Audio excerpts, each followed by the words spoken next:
નમસ્તે, જય માતાજી। વિરાજ સિંઘાનિયા પોતાના નાના ભાડાના એપાર્ટમેન્ટની બારી પાસે ઊભો રહીને શહેરની રોશની જોઈ રહ્યો હતો।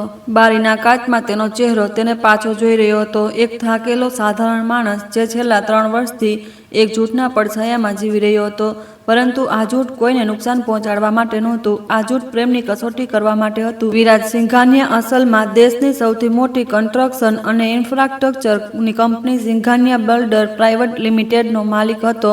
તેની કંપનીનું નામ દેશના દરેક મોટા શહેરમાં જાણીતું હતું। તેની પાસે બંગલા હતા, ગાડીઓ હતી અને તે બધું જ હતું જે એક માણસ સપનામાં ઈચ્છે છે। પરંતુ તેની પાસે એક સવાલ હતો જેનો જવાબ પૈસા આપી શકતા નહોતા। શું કોઈ તેને ફક્ત તેના વ્યક્તિત્વ માટે જ ઈચ્છે છે? 3 વર્ષ પહેલા વિરાજે એક નિર્ણય લીધો હતો। તેણે પોતાની કંપનીની લગામ તેના ભરોસાપાત્ર મેનેજર રામલાલને સોંપી દીધી અને પોતે એક સામાન્ય સંઘર્ષ કરતો આર્કિટેક્ટ બનીને જીવન જીવવા લાગ્યો। જૂના કપડાં, નાનું ઘર અને એક સામાન્ય નોકરી। આ દરમિયાન તેની મુલાકાત પ્રિયા સાથે થઈ હતી। પ્રિયા વર્મા એક કન્સ્ટ્રક્શન કંપનીમાં પ્રોજેક્ટ મેનેજર હતી, હોશિયાર, મહેનતુ અને અત્યંત સુંદર। વિરાજને તેની પહેલી મુલાકાતમાં જ લાગ્યું હતું કે આ તે જ વ્યક્તિ છે જેને તે શોધી રહ્યો છે। બંનેની દોસ્તી થઈ, પછી પ્રેમ થયો અને 1 વર્ષ પછી તેમણે લગ્ન કરી લીધા। 3 વર્ષ વીતી ગયા હતા। આજે તેમની ત્રીજી લગ્નની વર્ષગાંઠ હતી। વિરાજે પોતાના ખિસ્સામાં હાથ નાખ્યો અને એક નાનકડી ડબ્બી કાઢી। તેની અંદર તેની દાદીની જૂની વીંટી હતી જેમાં એક નીલમ હીરો જડેલો હતો। આ વીંટી તેની દાદીએ તેને આપી હતી અને કહ્યું હતું કે તેને તે છોકરીને પહેરાવજે જે ખરેખર તારી હોય। આજે વિરાજ પ્રિયાને આ વીંટી આપવાનો હતો અને સાથે જ પોતાની અસલી ઓળખાણ પણ જણાવવાનો હતો। તે ફર્યો અને પોતાના ફોન પર રામલાલને કોલ કર્યો। રામલાલભાઈ, આવતીકાલે સવારે હું પ્રિયાને બધું જણાવી દઈશ। છેલ્લા 3 વર્ષમાં મેં જોઈ લીધું છે કે તે મને સાચો પ્રેમ કરે છે। હવે સમય આવી ગયો છે। ફોનની બીજી તરફ રામલાલના અવાજમાં રાહત હતી। વિરાજ સાહેબ, હું તો ક્યારનો કહી રહ્યો હતો, તમારે આ બોજ ઉપાડીએ ઘણું થઈ ગયું। અને હા, તે વાત જે તમે સિટી સેન્ટર રિસોર્ટના કોન્ટ્રાક્ટ વિશે કહી હતી તે પણ તૈયાર છે। પ્રિયાની કંપનીને તે કોન્ટ્રાક્ટ મળવાનો છે। વિરાજના ચહેરા પર સ્મિત આવી ગયું। સારું કર્યું, આ મારી તરફથી તેના માટે એક ભેટ હશે। ફોન મૂકતા જ વિરાજે બારીમાંથી બહાર જોયું। આવતીકાલની સવાર તેનું જીવન બદલી નાખવાની હતી। તે જાણતો નહોતો કે આ બદલાવ તેણે વિચાર્યું હતું તેના કરતાં બિલકુલ અલગ હશે। સવારના સમયે વિરાજ મોટી આશા લઈને ઉઠ્યો। તેણે આછા રંગનું શર્ટ પહેર્યું અને બજારમાંથી પીળા ગુલાબનો એક ગુલદસ્તો ખરીદ્યો। પ્રિયાને પીળા ગુલાબ ખૂબ ગમતા હતા। પહેલી મુલાકાતમાં તેણે આ જ વાત જણાવી હતી અને વિરાજે તે દિવસથી આ વાત પોતાના દિલમાં રાખી લીધી હતી। તે જ જગ્યા હતી જ્યાં તેમની પહેલી મુલાકાત થઈ હતી। શહેરના જૂના ભાગમાં એક નાનકડું કેફે હતું। તેનું નામ હતું ફર્સ્ટ સ્ટોરી। વિરાજ ત્યાં પહોંચીને એક ખૂણાના ટેબલ પર બેસી ગયો અને પ્રિયાની રાહ જોવા લાગ્યો। સમય વીતતો રહ્યો। લગભગ અડધા કલાક પછી પ્રિયા આવી, પરંતુ તેના પગલાંમાં તે હળવાશ નહોતી જે સામાન્ય રીતે રહેતી। તેનો ચહેરો સપાટ હતો, જાણે કોઈએ તેના પરથી બધા ભાવ ભૂંસી નાખ્યા હોય। તે સીધી વિરાજના ટેબલ પર આવી અને બેસી ગઈ। વિરાજ ઊભો થઈને તેને ફૂલો આપવા આગળ વધ્યો। પ્રિયા, આજે આપણી ત્રીજી, રહેવા દે વિરાજ। પ્રિયાના અવાજમાં એક કઠોરતા હતી। આ બધું બંધ કર। વિરાજના હાથ ત્યાં જ અટકી ગયા। ફૂલોનો ગુલદસ્તો તેના હાથમાં જ રહી ગયો। પ્રિયાએ તેના બેગમાંથી કેટલાક કાગળો કાઢ્યા અને ટેબલ પર પછાડ્યા। આ ધ્યાનથી જો અને આના પર સહી કરી દે। વિરાજે કાગળો જોયા। તેની આંખો પહોળી થઈ ગઈ। આ છૂટાછેડાના કાગળો હતા। પ્રિયા, આ શું છે? જે દેખાય છે તે જ છે। પ્રિયાના અવાજમાં કોઈ ધ્રુજારી નહોતી। મને આ જીવનમાંથી, આ ઘરમાંથી અને તારાથી આઝાદી જોઈએ છે। ત્યારે જ તે કેફેનો દરવાજો ખુલ્યો અને એક માણસ અંદર આવ્યો। તે લગભગ 40 વર્ષનો હતો। મોંઘા કપડાં, મોંઘી ઘડિયાળ અને તેના ચહેરા પર એક એવી મુસ્કાન જે સંપત્તિની ભાષા બોલતી હતી। આ સૌરભ ખન્ના છે। પ્રિયાએ તેનો પરિચય કરાવ્યો, જાણે કોઈ નવી વસ્તુનો પરિચય કરાવતી હોય। મારા જીવનમાં હવે આ જ છે, સૌરભ ખન્ના વિરાજ તરફ જોઈને હસ્યો, પરંતુ તે સ્મિતમાં ઇજ્જતની જગ્યાએ મજાક હતો। વિરાજનું ગળું ભરાઈ આવ્યું। તેણે પ્રિયાની આંખોમાં જોયું। ત્યાં પસ્તાવો નહોતો, દર્દ નહોતું, કંઈ જ નહોતું। પ્રિયા, 3 વર્ષનો સંબંધ, 3 વર્ષ બરબાદ કર્યા તારી સાથે, પ્રિયાએ વાત કાપતા કહ્યું। પછી તેણે ટેબલ પર મૂકેલી પેન ઉઠાવી અને વિરાજ તરફ ફેંકી દીધી। જલ્દી સહી કર, મારી પાસે સમય નથી। સૌરભે તેના ખિસ્સામાંથી 500 રૂપિયાની એક નોટ કાઢી અને વિરાજ તરફ લંબાવી। લે, કેફેનું બિલ ચૂકવી દેજે। તારા જેવા લોકો માટે આટલું જ પૂરતું છે। વિરાજના હાથ ધ્રુજી રહ્યા હતા। તેને કાગળો ઉઠાવ્યા અને ધીમે ધીમે પેન ઉઠાવી। સહી કરતી વખતે તેની આંખો સામે 3 વર્ષ તરી ગયા। નાની નાની ખુશીઓ સાથે રાંધેલું ભોજન, મોડી રાતની વાતો, પણ તેને ખબર નહોતી કે પ્રિયા ઓફિસ જવાની બહાને બીજા કોઈ સાથે અફેર કરી રહી છે. બધું એક જ ક્ષણમાં ભૂસાઈ ગયું. તેણે સહી કરી દીધી. પ્રિયાએ કાગળો ઉઠાવ્યા અને સૌરભનો હાથ પકડી લીધો. જતાં જતાં તેણે તે પીળા ગુલાબ ઉઠાવ્યા જે વિરાટ ટેબલ પર મૂકી ચૂક્યો હતો અને એક પણ ક્ષણ રોકાયા વિને તેને ફ્લોર પર ફેંકી દીધા. સૌરભે હસતા હસતા તે ફૂલોને પોતાના જૂતાથી કચડી નાખ્યા અને બંને બહાર ચાલ્યા ગયા. વિરાજ એકલો બેઠો રહ્યો. કેફેમાં ધીમું સંગીત વાગી રહ્યું હતું અને બહારનો તડકો બારીમાંથી આવી રહ્યો હતો, પરંતુ વિરાજને ન તો સંગીત સંભળાતું ન તો તડકો દેખાતો હતો. તેણે તે ડબ્બી કાઢી જેમાં દાદીની વીંટી હતી અને તેને જોતો રહ્યો. ત્યારે જ તેના કાનોમાં એક સીધો અવાજ સંભળાયો. જે થયું તે ઘણું ખોટું હતું. અવાજ શાંત હતો, પરંતુ તેમાં એક એવું વજન હતું જે વિરાજને અનુભવાયું. તેણે નજર ઊંચી કરી. સામે એક મહિલા ઊભી હતી, સાદા કપડાં, પરંતુ તેના ચહેરા પર એક એવો આત્મવિશ્વાસ હતો જે કોઈ ધનવાન વ્યક્તિ કરતાં ઓછો નહોતો. તેની આંખો તેજ હતી અને તેના ચહેરા પર ન તો દયા હતી ન તો તરસા, માત્ર એક સચ્ચાઈ હતી. મેં બધું જોયું, તે બોલી. તે સ્ત્રીએ તારું કોઈ કદર ન કર્યું, પરંતુ કદાચ આજની આ તકલીફ કોઈ મોટા વળાંકની શરૂઆત છે. વિરાજે તેને ઓળખવાની કોશિશ કરી, પરંતુ તેને તે ઓળખતો નહોતો. તે મહિલા ટેબલની સામેની ખુરશી પર બેસી ગઈ અને બોલી, મારું નામ કાવ્યા રાઠોડ છે અને મને તારી જરૂર છે. કાવ્યા રાઠોડના અવાજમાં એક એવી સ્થિરતા હતી જે વિરાજને આશ્ચર્યચકિત કરી રહી હતી. આ સમયે જ્યારે તેની આખી દુનિયા ઉલટી ગઈ હતી, આ અજાણી મહિલા મોટા આરામથી તેની સામે બેઠી હતી, જાણે તેને ખબર હોય કે આગળનું પગલું શું હશે. વિરાજે ધીમેથી પૂછ્યું, તમને મારી જરૂર છે? હું સમજ્યો નહીં. કાવ્યાએ ટેબલ પર પોતાની કોણી ટેકવી અને સીધી વિરાજની આંખોમાં જોયું. હું ગોળ ગોળ વાત નથી કરતી, જે કહેવું હોય તે સીધું કહું છું. તેણે એક ક્ષણ રોકાઈને કહ્યું, મને 1 વર્ષ માટે એક પતિ જોઈએ છે. કેફેમાં હળવો અવાજ હતો, પરંતુ એક વાક્ય પછી વિરાજને લાગ્યું જાણે બધું થંભી ગયું હોય. શું? વિરાજે અવિશ્વાસથી તેની તરફ જોયું. તે બરાબર સાંભળ્યું. કાવ્યાએ તેના બેગમાંથી એક નાની ફાઇલ કાઢી અને ટેબલ પર મૂકી દીધી. આ એક કોન્ટ્રાક્ટ મેરેજ હશે, 1 વર્ષનો. ત્યાર પછી બંને પોતપોતાના રસ્તે. કોઈ ભાવના નહીં, કોઈ આશા નહીં, માત્ર એક સમજૂતી. વિરાજે ફાઇલ તરફ જોયું, પણ તેને ઉઠાવી નહીં. તમે મને ઓળખતા પણ નથી. હમણાં જ મારા છૂટાછેડા થયા છે અને તમે મારી પાસે લગ્નનો પ્રસ્તાવ લઈને આવી ગયા. કાવ્યાના હોઠો પર હળવું સ્મિત આવ્યું. હું તે જ જોઉં છું જે દેખાય છે, અને તારી આંખોમાં મેં જોયું જે બહુ ઓછા લોકોમાં હોય છે, સચ્ચાઈ. તે થોડી રોકાઈ. અને ઓળખવાની વાત છે તો હું તારા વિશે એટલું જાણું છું જેટલું જરૂરી છે. વિરાજે લાંબો શ્વાસ લીધો. તમને મારી જરૂર કેમ છે? આટલી મોટી દુનિયામાં બીજું કોઈ ન મળ્યું? કાવ્યાની આંખોમાં પહેલીવાર કંઈક બદલાયું. તે બદલાવ દર્દનો હતો, પરંતુ તેણે તેને એક ક્ષણમાં દબાવી દીધો. સાંભળ, તે બોલી, મારું નામ કાવ્યા રાઠોડ છે. રાઠોડ ટેકનોલોજીસની હું CEO છું, જે દેશની સૌથી મોટી સોફ્ટવેર કંપનીઓમાંની એક છે. તેણે પોતાના હાથ ટેબલ પર ટેકાવ્યા અને બોલી, મારા પિતાએ જ્યારે આ કંપની બનાવી હતી ત્યારે હું નાની હતી. તે વહેલા ચાલ્યા ગયા હતા. તેમના ગયા પછી મારી સાવકી માતા સુમિત્રા રાઠોડે ઘરની લગામ સંભાળી લીધી. વિરાજ સંભાળી રહ્યો હતો. સુમિત્રાને કંપનીમાં 50% હિસ્સેદારી જોઈએ છે અને તે આ હિસ્સેદારી લેવા માટે મારા લગ્ન એક એવા માણસ સાથે કરાવવા માંગે છે જેનું નામ છે દેવાંશ મલ્હોત્રા. કાવ્યાના અવાજમાં તૃણા હતી. દેવાંશ તેનો પોતાનો જાણીતો માણસ છે. જો મેં તેની સાથે લગ્ન કર્યા તો કંપની ધીમે ધીમે તેના હાથમાં જતી રહેશે અને હું મારા પિતાની મહેનતને બરબાદ થતી જોતી રહીશ. તો તમે તેની સાથે લગ્ન ન કરો. વિરાજ બોલ્યો, એટલું સરળ હોત તો હું અહીં ન હોત. કાવ્યાએ જવાબ આપ્યો, મારા પિતાની વસિયતમાં એક શરત છે. જો હું 25મા જન્મદિવસ સુધી લગ્ન ન કરું તો કંપનીનો 50% હિસ્સો સુમિત્રાને મળી જશે અને મારો 25મો જન્મદિવસ 3 મહિના પછી છે. વિરાજને હવે વાત સમજાઈ. તો તમને કોઈ એવો જોઈએ જેની સાથે તમે લગ્ન કરી શકો અને સુમિત્રાની ચાલને નિષ્ફળ બનાવી શકો. બિલકુલ સાચું. કાવ્યાએ માથું હલાવ્યું. 1 વર્ષ પછી આપણે બંને પોતપોતાના રસ્તે અલગ થઈ જઈશું. તને દર મહિને 50 લાખ રૂપિયા મળશે. રહેવા માટે મારો બંગલો હશે, ભોજન, ગાડી, સુરક્ષા, બધું જ. અને 1 વર્ષ પછી જ્યારે આ સમજૂતી પૂરી થશે તો તું આઝાદ થઈ જઈશ. વિરાજ ચૂપ રહ્યો. તેના મગજમાં એક વાવાઝોડું હતું. એક તરફ પ્રિયા હતી જેણે 3 વર્ષના સંબંધને એક ઝટકામાં તોડી નાખ્યો હતો પૈસા માટે, એક અમીર માણસ માટે, અને બીજી તરફ આ મહિલા હતી જે પોતાની આઝાદી અને પોતાના પિતાના વારસાને બચાવવા માટે પૈસાનો ઉપયોગ કરી રહી હતી. બંનેમાં ફરક હતો, બહુ મોટો ફરક. વિરાજને મનોમન એક વાત યાદ આવી. પ્રિયાએ તેને જે તકલીફ આપી હતી તેનો જવાબ આપવાનો આ સૌથી સારો સમય હતો. જો તે કાવ્યા સાથે આ સમજૂતી કરે તો તેને પોતાની અસલી ઓળખ સામે લાવવાનો પણ મોકો મળશે. અને જે દિવસે દુનિયા જાણશે કે વિરાજ સિંઘાનિયા કોણ છે, તે દિવસે પ્રિયા અને સૌરભને સમજાશે કે તેમણે શું ખોયું. તેણે કાવ્યાની આંખોમાં જોયું. તે આંખોમાં ડર નહોતો, નબળાઈ નહોતી, એક મજબૂત માણસની ઈચ્છા હતી જે હાર માનવા માંગતો નહોતો. વિરાજ બોલ્યો, ઠીક છે.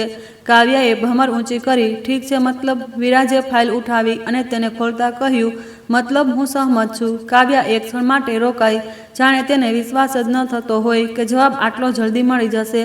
પછી તેણે ફાઇલમાંની એક પેન કાઢી અને વિરાજ તરફ લંબાવી. બંનેએ કાગળો પર સહી કરી. કોર્ટ જવું પડશે, કાવ્યાએ કહ્યું. હમણાં?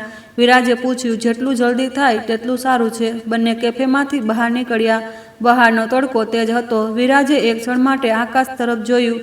થોડા કલાકો પહેલા તેની દુનિયા તૂટી ગઈ હતી અને હવે તે એક નવા રસ્તા પર ઊભો હતો. કાવ્યાની ગાડી સામે આવી ગઈ.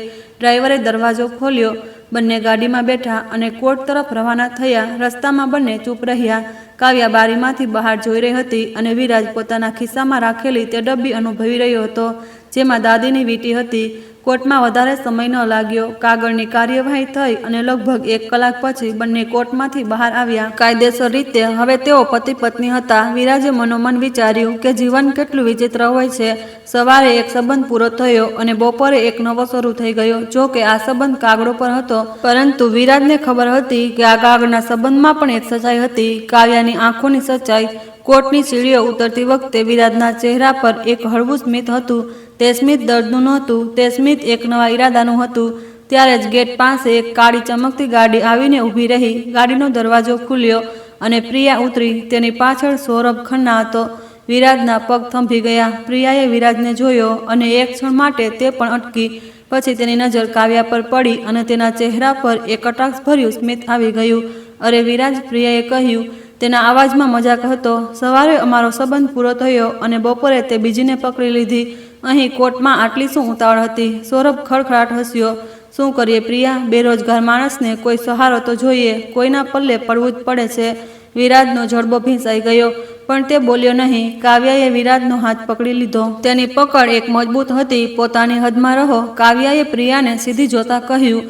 તેના અવાજમાં ન તો ગુસ્સો હતો, ન ગભરાહટ, માત્ર એક ઠંડો આત્મવિશ્વાસ હતો જે પ્રિયાને અસહજ કરી ગયો. પ્રિયાએ કાવ્યાને ઉપરથી નીચે સુધી જોઈ અને પછી તેણે તેના બેગમાંથી તે વીંટી કાઢી જે વિરાજે તેને સગાઈમાં આપી હતી અને વિરાજના પગ પાસે ફેંકી દીધી. આ રાખ તારી પાસે, મને તેની કોઈ જરૂર નથી, તે બોલી. સૌરભે મને અસલી હીરાની વીંટી આપી છે. સૌરભે તેના ખિસ્સામાંથી એક સોનેરી કાર્ડ કાઢ્યું અને વિરાજને બતાવ્યું. જો આ સિંઘાનિયા બિલ્ડર્સની પાર્ટીનું આમંત્રણ.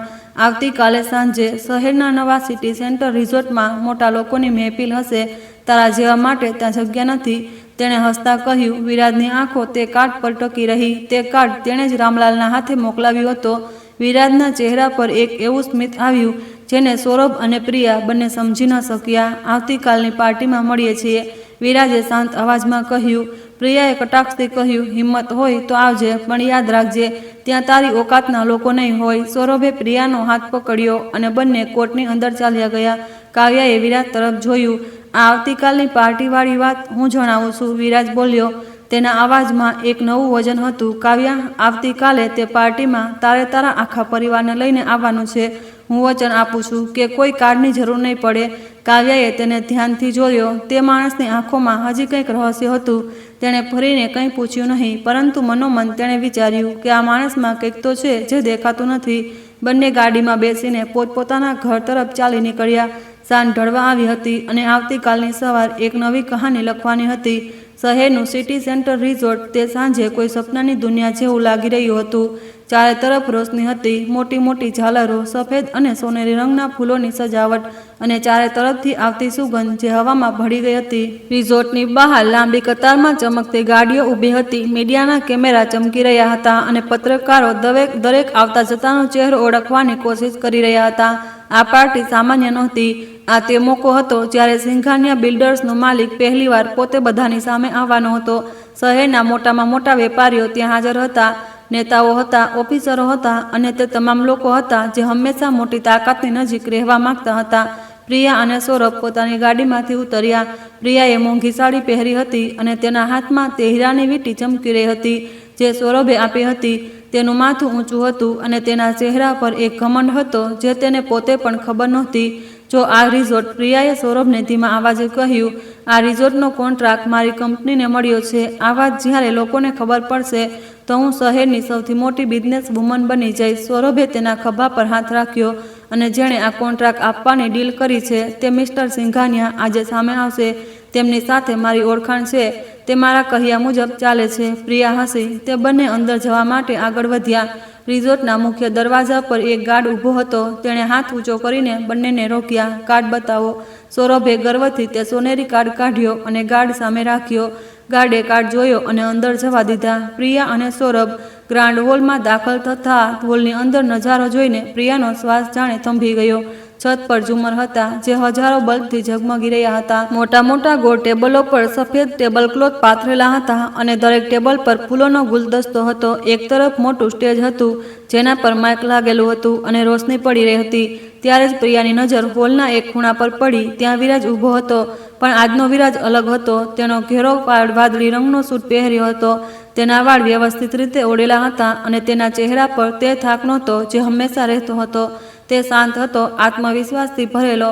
તેની બાજુમાં કાવ્યા ઊભી હતી. પ્રિયાએ સૌરભનો હાથ દબાવ્યો. પેલો જો, તે તો વિરાજ છે. અહીં કેવી રીતે આવી ગયો? સૌરભે મોઢું બગાડ્યું. આવવા દે, અહીં ટકશે નહીં. આ પ્રકારની જગ્યા તેના જેવા લોકો માટે નથી. પરંતુ કંઈક હતું જે પ્રિયાને વિચિત્ર લાગી રહ્યું હતું.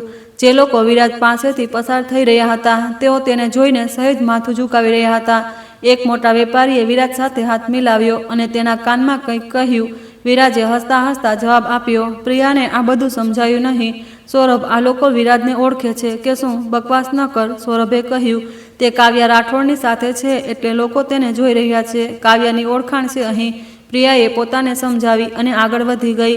હોલમાં ધીમે ધીમે ભીડ વધી રહી હતી. એક તરફ મંચ પાસે પ્રિયા અને સૌરભ ઊભા હતા અને પોતાની વાતોમાં મશગુલ હતા. પ્રિયા વારંવાર પોતાની કંપનીના કોન્ટ્રાક્ટનો ઉલ્લેખ કરી રહી હતી અને સૌરભ તેને જણાવી રહ્યો હતો કે કેવી રીતે આ એક કોન્ટ્રાક્ટ તેમનું જીવન બદલી નાખશે. ત્યારે જ હોલમાં શાંતિ છવાઈ ગઈ. સ્ટેજ પર રોશની તેજ થઈ. એક માણસ માઇક પાસે આવ્યો. તે સિંઘાનિયા બિલ્ડર્સનો પીએ રમેશ હતો. લેડીઝ એન્ડ જેન્ટલમેન, આપ સૌનું આ ખાસ સાંજમાં સ્વાગત છે. રમેશે કહ્યું. આજની આ સાંજ બહુ ખાસ છે કારણ કે આજે આપણે બધા તે વ્યક્તિને મળવાના છીએ જેમણે છેલ્લા ઘણા વર્ષોમાં દેશમાં ઇન્ફ્રાસ્ટ્રક્ચરને એક નવી દિશા આપી છે. પરંતુ તે પહેલાં કેટલીક જરૂરી ઘોષણાઓ કરવાની છે. પ્રિયાએ સૌરભનો હાથ દબાવ્યો. તેની છાતીમાં ધબકારા તેજ થઈ ગયા. તેને લાગી રહ્યું હતું કે હવે તેનું નામ લેવામાં આવશે. કોન્ટ્રાક્ટની ઘોષણા થશે અને આખો હોલ તેની તરફ જોશે. રમેશે કાગળ જોયો અને બોલ્યો. પહેલી ઘોષણા એ છે કે સિટી સેન્ટર રિઝોર્ટ માટે જે કોન્ટ્રાક્ટ વર્મા કન્સ્ટ્રક્શન કંપનીને આપવામાં આવવાનો હતો તે ડીલ તાત્કાલિક અસરથી રદ કરવામાં આવે છે. હોલમાં ગણગણાટ શરૂ થઈ ગયો. પ્રિયાના પગ નીચેથી જમીન ખસી ગઈ. તેના હાથમાંથી તે સોનેરી કાર્ડ છૂટીને ફ્લોર પર પડી ગયો. શું? પ્રિયાના મોંમાંથી નીકળ્યું. તેના અવાજમાં ધ્રુજારી હતી. સૌરભનો ચહેરો લાલ થઈ ગયો. આ ન થઈ શકે. મિસ્ટર સિંઘાનિયાએ પોતે આ કોન્ટ્રાક્ટ મને આપવા માટે કહ્યું હતું. પરંતુ રમેશ આગળ બોલી રહ્યો હતો. બીજી ઘોષણા એ છે કે રાઠોડ ટેકનોલોજીસ અને સિંઘાનિયા બિલ્ડર વચ્ચે એક મોટી પાર્ટનરશિપની જાહેરાત કરવામાં આવે છે. આ પાર્ટનરશિપ બંને કંપનીઓ માટે એક નવી શરૂઆત છે. રમેશે હસતા હસતા કહ્યું. અને આ પાર્ટનરશિપ એક ખાસ ખુશીના અવસર પર થઈ રહી છે. મિસ કાવ્યા રાઠોડ અને મિસ્ટર વિરાજની હાલમાં જ લગ્ન થયા છે. મિસ્ટર સિંઘાનિયા તરફથી આ તેમના માટે એક ભેટ છે. આખો હોલ તાળીઓના ગડગડાટથી ગુંજી ઉઠ્યો. કાવ્યા આશ્ચર્યચકિત હતી. તેણે વિરાજ તરફ જોયું. વિરાજ શાંત હસી રહ્યો હતો. આ બધું શું છે વિરાજ? કાવ્યાએ ધીમા અવાજે પૂછ્યું. પછી જણાવું છું, વિરાજે ધીમેથી કહ્યું. બીજી તરફ પ્રિયાનું દિમાગ ફરી રહ્યું હતું. એક તરફ તેનો કોન્ટ્રાક્ટ ગયો અને બીજી તરફ વિરાજની પત્નીને તે પાર્ટનરશિપ મળી જેના વિશે આખું શહેર સાંભળી રહ્યું હતું. પ્રિયા દોડતી વિરાજ પાસે પહોંચી. વિરાજ, આ બધું શું છે? તેણે દાંત ભીંચીને કહ્યું. મારો કોન્ટ્રાક્ટ કેમ રદ થયો? તે કંઈક કર્યું છે ને? વિરાજે તેની તરફ જોયું. તેની આંખોમાં ન તો ગુસ્સો હતો ન દર્દ, માત્ર એક શાંત સચ્ચાઈ હતી. કાલે રાત્રે મેં કહ્યું હતું ને પ્રિયા કે હું જોઈશ તને આ કોન્ટ્રાક્ટ કેવી રીતે મળે છે. પ્રિયા કંઈક બોલવાની હતી પણ ત્યારે જ રમેશે માઇક પર કહ્યું. અને હવે લેડીઝ એન્ડ જેન્ટલમેન, તે ક્ષણ આવી ગઈ જેની તમને બધાને રાહ હતી. આજે આપણે તે વ્યક્તિને મળવાના છીએ જેમણે છેલ્લા ઘણા વર્ષોથી પોતાની ઓળખ છુપાવી રાખી. જેમણે એક સામાન્ય માણસની જેમ જીવીને એ સમજવાની કોશિશ કરી કે દુનિયામાં સચ્ચાઈ ક્યાં છે. હોલમાં ખામોશી છવાઈ ગઈ. સ્વાગત કરો સિંઘાનિયા બિલ્ડર પ્રાઇવેટ લિમિટેડના ચેરમેન અને માલિક મિસ્ટર વિરાજ સિંઘાનિયાનું. હોલની બધી રોશની એક સાથે વિરાજ પર આવી પડી. એક ક્ષણ માટે બધું થંભી ગયું. પછી આખો હોલ તાળીઓથી ગુંજી ઉઠ્યો. વિરાજ ધીમે ધીમે સ્ટેજ તરફ વધ્યો. તેના પગ મજબૂત હતા, તેની પીઠ સીધી હતી અને તેના ચહેરા પર તે સ્મિત હતું જે 3 વર્ષથી છુપાયેલું હતું. પ્રિયાના મોંમાંથી એક અવાજ નીકળ્યો જે શબ્દ ન બની શક્યો. સૌરભના હાથમાંથી તેનો ગ્લાસ છૂટી ગયો અને ફ્લોર પર પડીને તૂટી ગયો. નહીં, સૌરભ બબડ્યો, આ ન થઈ શકે.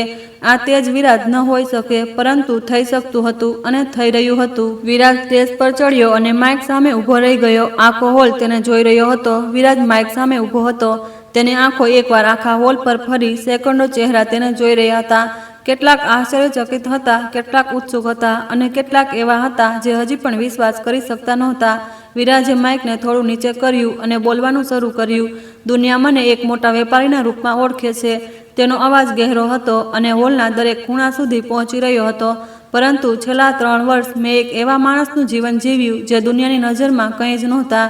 એક સામાન્ય આર્કિટેક્ટ જેની પાસે ન તો મોટી ગાડી હતી, ન મોટું ઘર, ન કોઈ મોભો. હોલમાં હળવો ગણગણાટ થયો. વિરાજે એક ક્ષણ રોકાઈને આગળ કહ્યું, મેં આ જીવન એટલે ન જીવ્યું કે મને ગરીબીનો શોખ હતો. મેં આ જીવન એટલે જીવ્યું કારણ કે હું એક સવાલનો જવાબ શોધી રહ્યો હતો. એક એવો સવાલ જેનો જવાબ પૈસા આપી ન શકે. વિરાજની નજર ધીમેથી પ્રિયા તરફ ગઈ. પ્રિયા ત્યાં જ ઊભી હતી. તેના ચહેરાનો રંગ ઉડી ગયો હતો અને તેની આંખો ફાટી ગઈ હતી. તે જમીનમાં ખસી જવા માંગતી હતી પણ પગ ઉપડતા નહોતા. હું જાણવા માંગતો હતો કે શું કોઈ મને મારા પૈસા વિના ચાહશે? શું કોઈ મારી સાથે માત્ર એટલે રહેશે કારણ કે હું એક માણસ છું, ન કે એટલે કે મારા બેંકમાં કેટલા પૈસા છે? વિરાજના અવાજમાં એક દર્દ હતો જે તેણે છુપાવવાની કોશિશ ન કરી. 3 વર્ષ મેં આ જાણવાની કોશિશ કરી અને કાલે મને જવાબ મળી ગયો. વિરાજે એક લાંબો શ્વાસ લીધો. જવાબ એ હતો કે જ્યારે પૈસા નથી હોતા તો કેટલાક લોકો પોતાનો અસલી ચહેરો બતાવી દે છે. હોલમાં ફરી શાંતિ છવાઈ ગઈ. પ્રિયાના હાથ ધ્રુજી રહ્યા હતા. સૌરભે તેનો હાથ પકડ્યો પણ તેના પોતાના પગ પણ બરાબર ટકી રહ્યા નહોતા. વિરાજે માઇક છોડ્યું અને સ્ટેજ પરથી નીચે ઉતરવા લાગ્યો. ત્યારે જ પ્રિયા દોડતી આગળ આવી. તેની આંખોમાં આંસુ હતા. તે આંસુ અસલી હતા કે નકલી તે સમજવું મુશ્કેલ હતું, પરંતુ તેના ચહેરા પર એક બેચેની હતી જે સ્પષ્ટ દેખાઈ હતી. વિરાજ, તેણે પુકાર્યું. વિરાજે ફરીને જોયું. વિરાજ, મને માફ કરી દે. પ્રિયાએ હાથ જોડ્યા. તેનો અવાજ ધ્રુજી રહ્યો હતો. મારાથી ભૂલ થઈ, બહુ મોટી ભૂલ. હું નહોતી જાણતી કે તું આટલો શું? વિરાજે શાંત અવાજમાં પૂછ્યું. પ્રિયા રોકાઈ ગઈ. વિરાજ આગળ બોલ્યો, આટલો અમીર, આટલો તાકાતવર, આટલો મોટો. તેણે માથું હલાવ્યું. પ્રિયા, તને આ નહોતી ખબર એટલે જ તે મને છોડ્યો અને હવે જ્યારે ખબર પડી તો માફી માંગી રહી છે. એનો મતલબ એ છે કે તારી માફી પણ તે જ પૈસા માટે છે? પ્રિયાનું મોઢું ખુલ્લું જ રહી ગયું. તે કાલે જે ફૂલો ફ્લોર પર ફેંક્યા હતા, વિરાજ બોલ્યો. તેના અવાજમાં દર્દ હતું પણ તેણે તેને દબાવ્યું નહીં. તે ફૂલ મારા નહોતા પ્રિયા, તે જીવનના 3 વર્ષ હતા અને તે તેમને પોતાના પગથી કચડ્યા. હોલમાં સન્નાટો હતો. કોઈ ખાંસી પણ નહોતું રહ્યું. પ્રિયાના આંસુ હવે તેજ થઈ ગયા હતા. વિરાજ, હું સૌરભને હમણાં જ છોડી દઉં છું. બસ એક મોકો આપ. હું તારી પત્ની છું. હતી. વિરાજે એક શબ્દમાં જવાબ આપ્યો. પ્રિયા ગભરાઈ ગઈ. તે પોતે કાગળો પર સહી કરી હતી. પ્રિયા, તે પોતે આ સંબંધ પૂરો કર્યો હતો. હવે પાછા ફરવાનો રસ્તો નથી. ત્યારે જ એક અવાજ આવ્યો. સૌરભ આગળ આવ્યો. તેના ચહેરા પર હવે ઘમંડ નહોતો. તે ગભરાયેલો હતો પણ તેણે પોતાની ગભરાહટને ગુસ્સાથી ઢાંકવાની કોશિશ કરી. સાંભળ વિરાજ, આ બધો ડ્રામા બંધ કર. સૌરભે કહ્યું. ઠીક છે, તું મોટો માણસ છે પણ એનો મતલબ એ નથી કે તું જે ચાહે તે કરે. પ્રિયા માફી માગી રહી છે. ઇન્સાનિયત બનાવ. વિરાજે સૌરભને જોયો. ઇન્સાનિયત? વિરાજે પુનરાવર્તન કર્યું. તેના હોઠો પર એક હળવું સ્મિત હતું. કાલે તે મને 500 રૂપિયાની નોટ ટીપમાં આપી હતી. તે કહ્યું હતું કે મારી ઓકાત એટલી જ છે. આજે તું મારી પાસે ઇન્સાનિયત માગી રહ્યો છે. સૌરભનો જડબો ભીંચાઈ ગયો. અને કોન્ટ્રાક્ટની વાત છે. વિરાજે આગળ કહ્યું. તને ખબર હતી ને કે આ કોન્ટ્રાક્ટ પ્રિયાની કંપનીને મળવાનો હતો, એટલે તે આટલી જલ્દી તેની સાથે સંબંધ બનાવ્યો. તું તેની કંપની દ્વારા તે પૈસા સુધી પહોંચવા માંગતો હતો. સૌરભનો ચહેરો લાલ થઈ ગયો. પ્રિયાએ સૌરભ તરફ જોયું. તેની આંખોમાં એક સવાલ હતો. સૌરભ, શું આ સાચું છે? પ્રિયાએ ધીમેથી પૂછ્યું. સૌરભે કોઈ જવાબ ન આપ્યો અને તે ચૂપકીદીએ બધું કહી દીધું. પ્રિયાને લાગ્યું જાણે તેના નીચેથી જમીન ખસી ગઈ. જે માણસ માટે તેણે પોતાનો 3 વર્ષનો સંબંધ તોડ્યો હતો, તે પોતે તેનો ઉપયોગ કરી રહ્યો હતો. પરંતુ વિરાજ આ સમયે પ્રિયાની તકલીફમાં ડૂબેલો ન હતો. તેણે ફરીને સ્ટેજ તરફ જોયું. કાવ્યા ત્યાં જ ઊભી હતી. તે આખી ઘટનાને જોઈ રહી હતી. તેના ચહેરા પર કોઈ ભાવ નહોતો, પરંતુ તેની આંખો વિરાજને ખૂબ ધ્યાનથી જોઈ રહી હતી. વિરાજ તેની તરફ વધ્યો. કાવ્યાએ એક પગલું આગળ આવીને ધીમેથી કહ્યું, તું સિંઘાનિયા બિલ્ડરનો માલિક છે? આ સવાલ નહોતો, આ એક નિવેદન હતું. હા, વિરાજે સીધો જવાબ આપ્યો. પણ કાવ્યાએ એક ક્ષણ માટે આંખો બંધ કરી, પછી ખોલી. તો તે મારો પ્રસ્તાવ કેમ સ્વીકાર્યો? તને પૈસાની જરૂર તો નહોતી? વિરાજે તેની આંખોમાં જોયું. પૈસાની જરૂર નહોતી, પણ એક હેતુની જરૂર હતી. કાવ્યાએ ભમર ઊંચી કરી. તારી આંખોમાં મેં તે જોયું જે બહુ ઓછા લોકોમાં હોય છે. વિરાજ બોલ્યો, તું તારા પિતાની મહેનતને બચાવવા માંગે છે. તું ઝૂકવા માંગતી નથી, તું હાર માનવા માંગતી નથી. તે એક ક્ષણ રોકાયો. અને મારે પણ એ જ સાબિત કરવું હતું કે હું હાર્યો નથી. કાવ્યા થોડી વાર ચૂપ રહી. ત્યારે જ હોલમાં ફરીથી હલચલ થઈ. દરવાજામાંથી એક મહિલા ઝડપી પગલે અંદર આવી. તે 50ની આસપાસની ઉંમરની હતી. મોંઘા કપડાં અને ચહેરા પર એક એવો ભાવ જે હંમેશા જીતવાની આદતથી બન્યો હતો. કાવ્યાએ તેને જોઈ અને તેના ખભા સહેજ ખેંચાઈ ગયા. સુમિત્રા, કાવ્યાએ ધીમેથી કહ્યું. તે સુમિત્રા રાઠોડ હતી, કાવ્યાની સાવકી માતા. સુમિત્રા સીધી કાવ્યા પાસે આવી અને તેને માથાથી પગ સુધી જોઈ. પછી તેની નજર વિરાજ પર પડી. તો આ છે તારો પતિ? સુમિત્રાએ કટાક્ષથી કહ્યું. બહુ જલ્દીમાં લગ્ન કરી લીધા. જેટલી જરૂર હતી એટલી જ જલ્દી કરી. કાવ્યાએ શાંત અવાજમાં જવાબ આપ્યો. સુમિત્રાના હોઠો પર એક સ્મિત આવ્યું, પણ તે સ્મિત ખતરનાક હતું. કાવ્યા બેટા, તું સમજે છે ને કે કાગળો પર લગ્ન લખી દેવાથી લગ્ન નથી થઈ જતા? આ માણસ કોણ છે? ક્યાંથી આવ્યો? તેના વિશે કોઈ કંઈ જાણતું નથી. હું જાણું છું, કાવ્યા બોલી. વસિયતની શરત માત્ર લગ્નથી નથી, વત્સ, સુમિત્રાએ કહ્યું. તેના અવાજમાં એક છુપી ખુશી હતી. શરત એ પણ છે કે પતિ એક સન્માનિત અને સ્થાપિત માણસ હોવો જોઈએ, કોઈ અજાણ્યો બેરોજગાર માણસ નહીં. હોલમાં ફરી શાંતિ છવાઈ ગઈ. કાવ્યાના ચહેરા પર એક ક્ષણ માટે કંઈક બદલાયું, પણ ત્યારે જ વિરાજ આગળ આવ્યો. તેણે સુમિત્રા તરફ હાથ લંબાવ્યો. નમસ્તે, મારું નામ વિરાજ સિંઘાનિયા છે. સુમિત્રાએ હાથ મિલાવ્યો અને પછી એક ક્ષણ માટે રોકાઈ. સિંઘાનિયા? તેણે પુનરાવર્તન કર્યું. જી, વિરાજ બોલ્યો. Singhania builders private limited. કદાચ તમે નામ સાંભળ્યું હશે. સુમિત્રાનો ચહેરો બદલાયો. તે રંગ જે એક ક્ષણ પહેલા જીતનો હતો, હવે ઉડી જવા લાગ્યો હતો. તેણે હોલમાં એક નજર નાખી. ચારે તરફ લોકો હતા અને બધા જોઈ રહ્યા હતા. રમેશ હજી પણ સ્ટેજ પર હતો અને તેના ચહેરા પર એક શાંત સ્મિત હતું. સુમિત્રા સમજી ગઈ. જે ઝાડ તેણે ગૂંથી હતી તે પોતે તેમાં ફસાઈ ગઈ હતી. વસિયતની શરત પૂરી થઈ ચૂકી હતી. કાવ્યાએ એક સ્થાપિત અને સન્માનિત માણસ સાથે લગ્ન કર્યા હતા અને તે માણસ દેશના સૌથી મોટા વેપારીઓમાંનો એક હતો. સુમિત્રાએ કંઈ પણ કહ્યા વિના ફરી લીધું અને ઝડપી પગલે હોલમાંથી બહાર નીકળી ગઈ. કાવ્યાએ તેને જતા જોઈ. પહેલીવાર તેના ચહેરા પર એક હળવી રાહત દેખાઈ. તેણે વિરાજ તરફ જોયું. તને ખબર હતી કે સુમિત્રા આવશે? રામલાલે જણાવ્યું હતું. વિરાજ બોલ્યો. તેમને એ પણ સુનિશ્ચિત કર્યું હતું કે સુમિત્રા આજે અહીં બોલાવવામાં આવે. કાવ્યા એક ક્ષણ માટે ચૂપ રહી. તે આ મારા માટે કર્યું? તેણે ધીમેથી પૂછ્યું.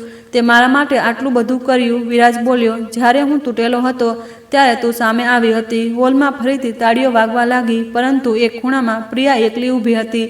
સૌરભ ક્યારનો સરકી ગયો હતો. પ્રિયાના હાથમાં તે હીરાની વીંટી હતી જે સૌરભે આપી હતી, પણ હવે તે વીંટીની ચમક તેને પોકળ લાગી રહી હતી. તેણે વિરાજ તરફ જોયું. વિરાજ કાવ્યાની સાથે ઊભો હતો. બંનેની વચ્ચે કંઈક હતું જે પ્રિયા સમજી નહોતી શકતી. તે કોઈ ભાવના નહોતી, તે એક સમજ હતી. એક એવી સમજ જે વર્ષોમાં નહીં પણ પળોમાં બને છે, જ્યારે બે સાચા માણસો એકબીજાને જુએ છે. પ્રિયાએ એક પગલું આગળ વધાર્યું. ગાર્ડે હાથ ઊંચો કરીને તેને રોકી. વિરાજે ગાર્ડ તરફ જોયું અને ધીમેથી માથું હલાવ્યું. ગાર્ડ સમજી ગયો. પ્રિયા રોકાઈ ગઈ. તેને સમજાઈ ગયું કે આ દરવાજો હવે તેના માટે બંધ થઈ ચૂક્યો હતો. તે ફરી અને હોલમાંથી બહાર નીકળી ગઈ. બહાર રાત હતી. ઠંડો પવન ચાલી રહ્યો હતો. પ્રિયા રિઝોર્ટની બહાર ઊભી રહી. તેની પાસે ગાડી હતી, પૈસા હતા અને તે વીંટી હતી જે હવે બેમાની લાગી રહી હતી. પરંતુ જે તેની પાસે નહોતું એ હતું કે તેણે પોતે જ ગુમાવ્યું. અંદર હોલમાં જશ્ન હતો. વિરાજ અને કાવ્યા માટે તાળીઓ વાગી રહી હતી, પરંતુ તે બંનેની વચ્ચે એક વિચિત્ર ખામોશી હતી. કાવ્યાએ ધીમેથી કહ્યું, આ કોન્ટ્રાક્ટ મેરેજ છે વિરાજ. 1 વર્ષ પછી આપણે અલગ થઈ જઈશું. વિરાજે તેની તરફ જોયું. 1 વર્ષ બહુ લાંબુ હોય છે કાવ્યા, તે બોલ્યો. બહુ કંઈ બદલાઈ શકે છે. કાવ્યાએ તેની આંખોમાં જોયું. ત્યાં કંઈક હતું જે તેને પહેલાં નહોતું દેખાયું, અથવા કદાચ દેખાયું હતું પણ તેણે જોવા નહોતું માંગ્યું.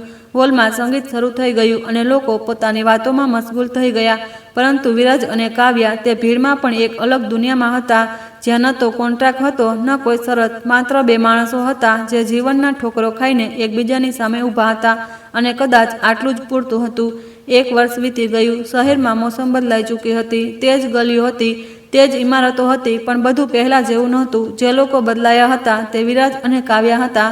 તે 1 વર્ષમાં ઘણું બધું થયું હતું. રાઠોડ ટેકનોલોજીસ અને સિંઘાનિયા બિલ્ડરની પાર્ટનરશિપે દેશના વેપારી જગતમાં એક નવી લહેર પેદા કરી હતી. બંને કંપનીઓએ મળીને દેશના ઘણા મોટા શહેરોમાં સ્માર્ટ ઇન્ફ્રાસ્ટ્રક્ચર પ્રોજેક્ટ પર કામ કરી રહી હતી. અખબારોમાં તેમની તસવીરો હતી અને ટીવી ચેનલો પર તેમની સફળતાની વાતો. પરંતુ આ બધાની વચ્ચે જે સૌથી મોટો બદલાવ થયો હતો તે કોઈ અખબારમાં છપાયો નહોતો. તે બદલાવ વિરાજ અને કાવ્યાના દિલોમાં થયો હતો. તે 1 વર્ષમાં બંનેએ એક સાથે ઘણું બધું જોયું હતું. સવારની ચાની વાતો, મોડી રાત સુધી ચાલતી મીટિંગો, એકબીજાની પરેશાનીઓ, એકબીજાનું હાસ્ય, તે બધું જ જે બે માણસોને નજીક લાવે છે. પરંતુ બંનેમાંથી કોઈએ કંઈ કહ્યું નહોતું, કારણ કે કોન્ટ્રાક્ટ હતો અને કોન્ટ્રાક્ટની એક સમય મર્યાદા હોય છે. આજે તે સમય મર્યાદા પૂરી થઈ રહી હતી. વિરાજ પોતાની ઓફિસમાં બેઠો હતો. તેની સામે ટેબલ પર 2 કાગળો હતા. તે જ કાગળો જે 1 વર્ષ પહેલાં તેણે કાવ્યાએ સહી કર્યા હતા. કોન્ટ્રાક્ટના છેલ્લા પાના પર એક લીટી હતી જે આજે સહી થવાની હતી, જુદાઈની સહી. વિરાજે પેન ઉઠાવી અને તેને ફેરવતો રહ્યો. રામલાલ દરવાજા પર આવ્યો. સાહેબ, કાવ્યા મેડમ આવ્યા છે, મોકલો, વિરાજે કહ્યું. કાવ્યા અંદર આવી. તેણે આછા રંગનો સૂટ પહેર્યો હતો અને તેના વાળ ખુલ્લા હતા. તે હંમેશની જેમ સીધી અને સિમ્પલ દેખાઈ રહી હતી, મજબૂત હતી. પરંતુ આજે તેની આંખોમાં કંઈક અલગ હતું. એક થાક, તે થાક જે લડવાથી નહીં પણ કોઈ વાતને અંદર દબાવી રાખવાથી થાય છે. તે વિરાજની સામેની ખુરશી પર બેસી ગઈ. બંને એક ક્ષણ ચૂપ રહ્યા. કાગળો તૈયાર છે, વિરાજે કહ્યું. જોઈ રહીશું, કાવ્યાએ જવાબ આપ્યો. પછી ખામોશી. બારીમાંથી બહાર શહેરના અવાજો આવી રહ્યા હતા, ગાડીઓના અવાજો, દૂર ક્યાંકથી આવતા અવાજો. પરંતુ તે રૂમમાં જે ખામોશી હતી તે ખૂબ ભારે હતી. કાવ્યાએ પોતાના હાથ ટેબલ પર મૂક્યા અને વિરાજ તરફ જોયું. એક વાત પૂછું? પૂછ, વિરાજે કહ્યું. તે દિવસે કેફેમાં, કાવ્યા બોલી, જ્યારે તું તૂટેલો બેઠો હતો, હું તારી પાસે કેમ ગઈ? મેં તે દિવસે 10 લોકોને જોયા હશે જે મારા કામ આવી શકતા હતા, પણ હું તારી પાસે જ ગઈ. વિરાજે તેને જોયો. તારો જવાબ તું પોતે જ જાણે છે. કાવ્યાએ નજર ઝુકાવી. કદાચ. કાવ્યા, વિરાજ ધીમેથી કહ્યું. તેણે નજર ઊંચી કરી. તે કાગળ પર લખેલું 1 વર્ષ હતું. વિરાજ બોલ્યો. પણ જે આ 1 વર્ષમાં થયું તે કોઈ કાગળ પર લખાયેલું નહોતું. કાવ્યાની આંખો ભરાઈ આવી, પણ તેણે આંસુ ન વહેવા દીધા. તે કાવ્યા રાઠોડ હતી. તે આટલી સરળતાથી તૂટતી નહોતી. વિરાજ, આપણે બંને તૂટેલા લોકો હતા. તે બોલી. તું પ્રિયાને કારણે, હું સુમિત્રાને કારણે. આપણે બંનેએ એકબીજાને એક હેતુ માટે પસંદ કર્યા હતા. શું આ પૂરતું છે? નહીં, વિરાજે કહ્યું. કાવ્યાએ હેરાનથી જોયું. આ પૂરતું નથી, વિરાજે આગળ કહ્યું. પણ જે તે પછી થયું તે પૂરતું છે. તે ઊભો થયો અને ટેબલની બીજી તરફ આવ્યો. કાવ્યાની સામે ઊભો રહી ગયો. કાવ્યા, મેં 3 વર્ષ એક માણસને પરખ્યો એ જાણવા માટે કે તે મને પ્રેમ કરે છે કે મારા પૈસાને. તેના અવાજમાં એક સચ્ચાઈ હતી જે કોઈ સજાવટ વિના નીકળી રહી હતી. પણ તને મેં નહોતી પરખી. તે પોતાને બતાવ્યું. પોતાના પિતાની મહેનત માટે લડતી, સુમિત્રા સામે ઝૂકવાથી ઇનકાર કરતી અને તે કેફેમાં એક તૂટેલા અજાણ્યા પાસે જઈને તેને એક નવો રસ્તો બતાવતી. કાવ્યાનો શ્વાસ અટકી ગયો. તે મને પૈસા આપ્યા હતા, વિરાજ બોલ્યો. પણ તેનાથી મોટી વાત એ છે કે તે મને એક હેતુ આપ્યો, એક કારણ આપ્યું ઊભું થવાનું. કાવ્યાએ આંખો બંધ કરી લીધી. એક ક્ષણ પછી ખોલી. વિરાજ, હું એ નથી જાણતી આ પ્રેમ છે કે નહીં, તે બોલી. તેના અવાજમાં પહેલીવાર એક નબળાઈ હતી. મેં ક્યારેય કોઈના પર આટલો ભરોસો નથી કર્યો. મને નથી ખબર કે આ ભરોસો કરવો સાચો છે કે નહીં. મને પણ નહોતી ખબર, વિરાજે કહ્યું. પ્રિયા, પછી મેં વિચાર્યું હતું કે કદાચ હું ખોટો હતો. કદાચ દુનિયામાં સાચું દિલ હોતું જ નથી. પણ તે મને ખોટો સાબિત કર્યો. રૂમમાં ખામોશી હતી. ત્યારે જ દરવાજો ખુલ્યો. રામલાલ ગભરાહટમાં અંદર આવ્યો. સાહેબ, માફ કરજો, પણ બહાર શું થયું? વિરાજે પૂછ્યું. સુમિત્રા મેડમ આવ્યા છે, રામલાલે કહ્યું, અને તેમની સાથે એક વકીલ છે. કાવ્યા ઊભી થઈ ગઈ. તેના ચહેરા પર તે જૂઠી કઠોરતા પાછી આવી ગઈ. અંદર મોકલો, કાવ્યાએ કહ્યું. સુમિત્રા રાઠોડ એક વકીલ સાથે રૂમમાં આવી. વકીલના હાથમાં એક જાડી ફાઇલ હતી. સુમિત્રાએ રૂમમાં નજર નાખી અને ટેબલ પર મૂકેલા તે કાગળો જોયા. તેના ચહેરા પર એક ધૂળ સ્મિત આવ્યું. તો કોન્ટ્રાક્ટ પૂરો થઈ રહ્યો છે, સુમિત્રાએ કહ્યું. મને ખબર હતી કે આ નાટક વધારે દિવસ નહીં ચાલે. તમે અહીં કેમ આવ્યા છો? કાવ્યાએ પૂછ્યું. સુમિત્રાએ વકીલ તરફ ઇશારો કર્યો. વકીલે ફાઇલ ખોલી અને એક કાગળ કાઢ્યો. આ તમારા પિતાની વસિયતનો તે હિસ્સો છે જે તે ક્યારેય બરાબર વાંચ્યો નથી, સુમિત્રાએ કહ્યું. તેના અવાજમાં એક ખતરનાક શાંતિ હતી. વસિયતમાં આ લખ્યું છે કે લગ્ન 1 વર્ષ સુધી ટકવા જોઈએ. જો 1 વર્ષથી અંદર છૂટાછેડા થાય તો તે કંપનીનો 50% હિસ્સો મને મળશે. કાવ્યાનો ચહેરો પથ્થર જેવો થઈ ગયો. અને આજે તારા લગ્નનું 1 વર્ષ પૂરું થઈ રહ્યું છે. સુમિત્રાએ આગળ કહ્યું, જો આજે તું આ કાગળો પર સહી કરે છે તો સમજ કે કંપની મારી થઈ ગઈ. રૂમમાં એક ગહેરો સન્નાટો છવાઈ ગયો. કાવ્યાએ તે કાગળો તરફ જોયું જે ટેબલ પર મૂક્યા હતા. વિરાટ તરફ જોયું અને પછી સુમિત્રા તરફ. સુમિત્રાની આંખોમાં જીતનો ભાવ હતો. તેને લાગી રહ્યું હતું કે આ વખતે તેણે એક એવો દાવ ચાલ્યો જેનો કોઈ જવાબ નહીં. કાવ્યા, સુમિત્રાએ કહ્યું, વિચાર ન કર. આ માણસ તારા કામનો નથી. તેણે તારો ઉપયોગ કર્યો. આ 1 વર્ષ પૂરું થતાં તે જતો રહેશે. પોતાની કંપની બચાવ. કાવ્યાએ એક લાંબો શ્વાસ લીધો અને પછી તેણે તે કાગળ ઉઠાવ્યો જે ટેબલ પર હતો. સુમિત્રાનું સ્મિત પહોળું થઈ ગયું, પણ કાવ્યાએ તે કાગળ વિરાજના હાથમાં આપી દીધો. આ કાગળ આજે નહીં ભરાય, કાવ્યાએ કહ્યું. સુમિત્રાનું સ્મિત અટકી ગયું. શું? સુમિત્રાએ કહ્યું, મેં કહ્યું આ કાગળ આજે નહીં ભરાય. કાવ્યાએ પુનરાવર્તન કર્યું. તેના અવાજમાં એક એવી શાંતિ હતી જે કોઈ તોફાન પહેલાંની શાંતિ જેવી હતી. અને ન કાલે ભરાશે અને ન ક્યારેય. સુમિત્રા આશ્ચર્યચકિત હતી. તું સમજી રહી છે ને? તું શું કહી રહી છે? બિલકુલ સમજી રહી છું. કાવ્યાએ કહ્યું, તમે વસિયતનો તે હિસ્સો સંભળાવ્યો જે તમારા કામનો હતો, પણ વસિયતમાં એક બીજી વાત પણ લખી છે. કાવ્યાએ પોતાના બેગમાંથી એક ફાઇલ કાઢી. મારા પિતાના વકીલે મને આ કાલે આપી. કાવ્યાએ કહ્યું, વસિયતમાં આ પણ લખ્યું છે કે જો કાવ્યા પોતાની મરજીથી કોઈ એવા માણસ સાથે લગ્ન કરે છે જેને તે ખરેખર ચાહે છે અને તે 1 વર્ષ પછી કરતાં વધારે ચાલે તો કંપનીનો પૂરો 100% હિસ્સો કાવ્યાનો હશે. સુમિત્રાનો ચહેરો બદલાઈ ગયો. આ જૂઠ છે, તે બોલી. વકીલ સાહેબ. કાવ્યાએ પોતાના વકીલને બોલાવ્યો જે દરવાજાની બહાર ઊભો હતો. વકીલ અંદર આવ્યો અને તેણે ફાઇલ ખોલી. આ મૂળ વસિયત છે, વકીલે કહ્યું, અને આના પર રાઠોડ સાહેબની સહી છે. સુમિત્રાના વકીલે તે કાગળ જોયો. તેણે સુમિત્રા તરફ જોયું અને ધીમેથી હામાં માથું હલાવ્યું. સુમિત્રાની બધી ચાલાકી એક ક્ષણમાં ધૂળમાં મળી ગઈ. કાવ્યાએ સુમિત્રાની આંખોમાં જોયું. પિતાજીએ મારા પર ભરોસો કર્યો હતો. તેમને ખબર હતી કે હું સાચો માણસ પસંદ કરીશ. તમે માત્ર વસિયતનો અડધો હિસ્સો વાંચ્યો અને પોતાની ચાલ ચાલી, પણ પિતાજી તમારા કરતાં વધારે સમજદાર હતા. સુમિત્રા પાસે કહેવા માટે કંઈ નહોતું બચ્યું. તે ફરી અને ઝડપી પગલે બહાર નીકળી ગઈ. તેનો વકીલ પણ પાછળ પાછળ ચાલ્યો ગયો. રૂમમાં માત્ર વિરાજ અને કાવ્યા અને રામલાલ રહી ગયા. રામલાલે વિરાજ તરફ જોયું અને એક હળવા સ્મિત સાથે દરવાજો બંધ કરી દીધો. કાવ્યા અને વિરાજ સામસામે હતા. કાવ્યાએ વિરાજ તરફ જોયું. તું હવે જઈ શકે છે, કાવ્યાએ કહ્યું. તેના અવાજમાં કોઈ બોજ નહોતો. તારો કોન્ટ્રાક્ટ પૂરો થઈ ગયો. મને તારી જરૂર ન રહી. કંપની બચી ગઈ. વિરાજે તેને જોયો. પછી તેણે પોતાના ખિસ્સામાં હાથ નાખ્યો. તે જ નાનકડી ડબ્બી કાઢી જેમાં દાદીની વીંટી હતી. કાવ્યાની નજર તે ડબ્બી પર પડી. આ વીંટી? વિરાજે કહ્યું, મારી દાદીએ મને આપી હતી. તેમણે કહ્યું હતું કે તેને તે છોકરીને પહેરાવજે જે ખરેખર તારી હોય. તે એક ક્ષણ રોકાયો. હું આ વીંટી 1 વાર પહેલાં પણ આપવાનો હતો, તે દિવસે તે કેફેમાં, પણ તે માણસે મને મોકો ન આપ્યો. કાવ્યાની આંખો તે ડબ્બી પર ટકેલી હતી. આજે હું આ વીંટી આપવા માંગુ છું, વિરાજે કહ્યું, પણ આ વખતે કોઈ કોન્ટ્રાક્ટ નથી, કોઈ સમય મર્યાદા નથી, કોઈ શરત નથી. કાવ્યાની આંખો ભરાઈ આવી. આ વખતે તેણે આંસુ ન રોક્યા.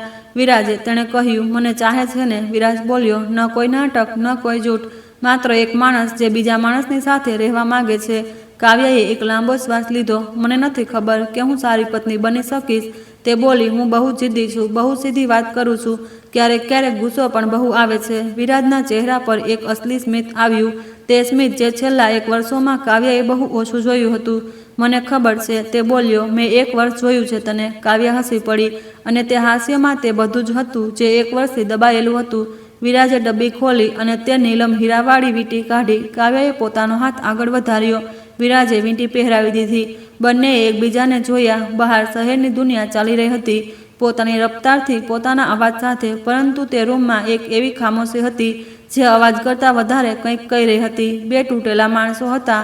એક જેને પૈસા માટે છોડવામાં આવ્યો હતો, એક જેને પોતાના વારસા માટે લડવું પડ્યું હતું, અને તે બંનેએ એકબીજાને તે આપ્યું જે કોઈ કોન્ટ્રાક્ટમાં લખી ન શકાય. ભરોસો. કેટલાક દિવસો પછી શહેરમાં એક સમાચાર ફેલાયા. વિરાજ સિંઘાનિયા અને કાવ્યા રાઠોડે પોતાની કંપનીઓનું વિલીનીકરણ કરીને એક નવી કંપની બનાવી છે. તે કંપનીનું નામ હતું સિંઘાનિયા રાઠોડ ફાઉન્ડેશન. આ કંપની દેશના નાના શહેરોમાં સસ્તી અને ટકાઉ ઇમારતો બનાવવાનું કામ કરવાની હતી. અખબારોમાં તેમની તસવીરો હતી. બંને સાથે ઊભા હતા. કાવ્યાના હાથમાં તે નીલમ વીંટી ચમકી રહી હતી અને ક્યાંક શહેરના એક ખૂણામાં પ્રિયાએ તે અખબાર જોયું. તેણે અખબાર મૂકી દીધું. તે વીંટી જે સૌરભે આપી હતી તે કારણે તેના હાથમાંથી ઉતરી ચૂકી હતી. સૌરભ પણ જતો રહ્યો હતો. જે કોન્ટ્રાક્ટ માટે તે આવ્યો હતો તે મળ્યો નહોતો.